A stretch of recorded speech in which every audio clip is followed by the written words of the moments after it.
খুব ভালো লাগছে এটা ভেবে যে আবার নিজের জীবনের পুরনো দিনগুলো ফিরে পেয়ে আমি সত্যিই খুব খুশি। কারণ আগে আমি যেরকম ছিলাম সেরকম দিনগুলো আবার আমি করতে পারছি, কি আবার সেই জিনিসগুলোই আমার জীবনে ঘটছে। তো এটাতে সত্যিই আমি খুব খুশি হয়েছি।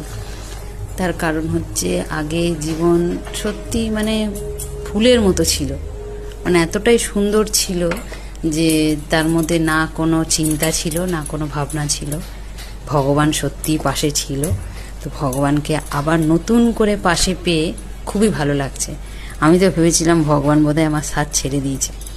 ভগবান আমাকে বলেছে যে আমি তোর সাথ কোনো দিনই ছাড়বো না। তুই যেমন ছিলিস আমার সেটাই পছন্দ ছিল। তুই বদলে যাস না, তুই বদলে গেলে আমি খুব কষ্ট পাই।